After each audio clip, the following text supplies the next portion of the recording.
গত 23শে নভেম্বর থেকে রাজধানীর এই এভারকেয়ার হসপিটালে চিকিৎসাধীন রয়েছেন বিএনপির চেয়ারপারসন বেগম খালেদা জিয়া।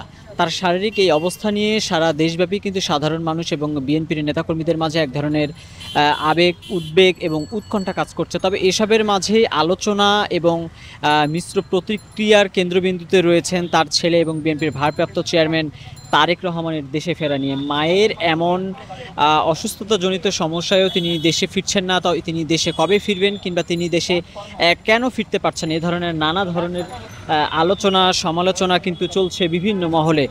তবে এসবের মাঝে প্রথম দিক থেকে বিএনপির পক্ষ থেকে কিন্তু একাধিকবার তারেক রহমান দেশে ফেরা নিয়ে বিভিন্ন বার্তা দেওয়া হয়েছিল, তবে সর্বশেষ কোনো বার্তাই কিন্তু বাস্তবে রূপ নেয়নি। সর্বশেষ বেগম খালেদা জিয়া চিকিৎসাধীন থাকা অবস্থায় তিনি যে অসুস্থতা অনুভব করছেন, এই অসুস্থতা কালীন সময়ে তার ছেলে তারেক রহমান দেশে ফিরবেন এই ধরনের একটি প্রত্যাশা কিন্তু সকলের মাঝে ছিল। তবে সেটিও কিন্তু আসলে এখন পর্যন্ত বাস্তবে রূপ নেয়নি। এ নিয়েও বিএনপির পক্ষ থেকে একাধিকবার বলা হয়েছে যে তিনি দেশে ফিরবেন। মায়ের এমন অবস্থাতে দেশবাসী কিংবা বিএনপি নেতাকর্মীরা ভাবছিলেন যে যত ধরনের সমস্যা কিংবা ট্র্যাজেডি থাকুক না কেন, তিনি সকল কিছুকে উপেক্ষা করে তার মায়ের অসুস্থতায় তার মায়ের পাশে এসে দাঁড়াবেন। তবে সর্বশেষ কিন্তু তারেক রহমানের দেশে ফেরা নিয়ে নতুন করে বার্তা দিয়েছেন বিএনপির পক্ষ থেকে। এখন পর্যন্ত আনুষ্ঠানিকভাবে যেমনটি জানানো হয়েছে যে তার দেশে ফেরার বিষয়টি নির্ভর করছে বেগম খালেদা জিয়ার চিকিৎসায় গঠিত যে মেডিকেল বোর্ড, সেই মেডিকেল বোর্ডের সিদ্ধান্তের উপরে। বিএনপির পক্ষ থেকে বলা হচ্ছে যে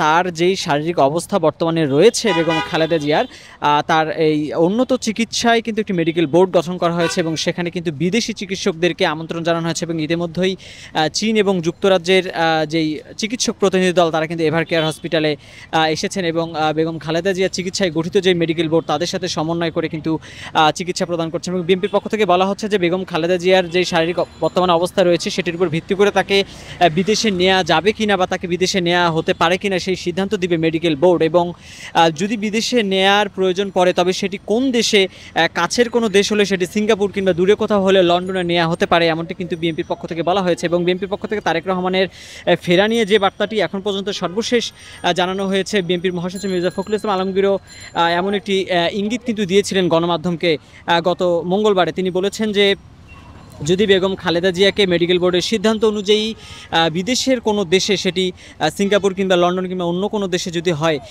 তবে বেগম জিয়াকে বিদেশে নেয়ার পরে তার ছেলে তারেক রহমান সেখানেই মায়ের সাথে মিলিত হবেন এবং মায়ের শয্যায় এসে তার পাশে দাঁড়াবেন। অসুস্থ অবস্থায় তিনি তার মায়ের পাশে থাকবেন। আর যদি মেডিকেল বোর্ড সিদ্ধান্ত নেয় যে না, তার শারীরিক অবস্থা কিংবা বিবেচনায় কিংবা যদি তার শারীরিক যে অসুস্থতা যদি খুব জটিল হওয়ার কারণে যদি তাকে বিদেশে নেওয়া সম্ভব না হয় কিংবা দেশে যদি চিকিৎসা দেয়া হয়, তবে অতি শীঘ্রই তারেক রহমান বাংলাদেশে ফিরবেন এবং তার মায়ের সাথে সময় কাটাবেন। তার মায়ের এই অসুস্থতাকালীন সময়ে তিনি মায়ের সাথে অবস্থান করবেন, এমনটি কিন্তু বিএনপির পক্ষ থেকে জানানো হয়েছে। এবং যেমনটি বলছিলাম যে বিএনপির মহাসচিব মির্জা ফখরুল ইসলাম আলমগীর তিনিও কিন্তু এই বিষয়টি ইতিপূর্বে নিশ্চিত করেছেন। তবে সেটি কিন্তু এখন পর্যন্ত একেবারে শতভাগ নিশ্চিত নয়। বলা চলে যে সারা দেশের মানুষ কিন্তু 5ই আগস্টের পর থেকেই বেশ উদ্বেগ উৎকণ্ঠায় ছিল। বিশেষ করে বিএনপির নেতাকর্মীরা যারা রয়েছেন তারা কিন্তু বেশ উদ্গ্রীব ছিল যে তারেক রহমান দ্রুতই দেশে ফিরবেন এবং সরাসরি সশরীরে উপস্থিত থেকে দলের হাল ধরবেন। তবে প্রথমের দিকে তার বিগত সময়ে হওয়া যে মামলার জটিলতা ছিল সেটি নিয়ে কিছু জটিলতা ছিল, তবে বিগত সময়ে কিন্তু সেই মামলাগুলো ইতিমধ্যেই প্রত্যাহার হয়ে গিয়েছে এবং তার বিরুদ্ধে কিন্তু বর্তমানে কোনো চলমান মামলা নেই কিংবা সাজাপ্রাপ্ত যে মামলাগুলো ছিল সেগুলোও কিন্তু অন্তর্বর্তীকালীন সরকার প্রত্যাহার করে নিয়েছে। তারপরেও কিন্তু তারেক রহমান দেশে ফেরেননি। তবে এখন পর্যন্ত কিন্তু বিএনপির নেতাকর্মীরা বেশ উদ্গ্রীব রয়েছেন এবং তারা প্রত্যাশা করছেন যে যে কোনো কারণেই তিনি হয়তো বা এতদিন দেশে ফেরেননি, তবে মায়ের এমন পরিস্থিতিতে তিনি দেশে ফিরবেন। দর্শক, তারেক রহমানের দেশে ফেরা এবং বেগম খালেদা জিয়ার অসুস্থতা নিয়ে যে বার্তা এটি ছিল সর্বশেষ। তবে এই তারেক রহমানের দেশে ফেরার বিষয়টি শতভাগ নিশ্চিত হওয়ার জন্য আরও কিছু সময় কিন্তু আমাদেরকে অপেক্ষা করতে হবে।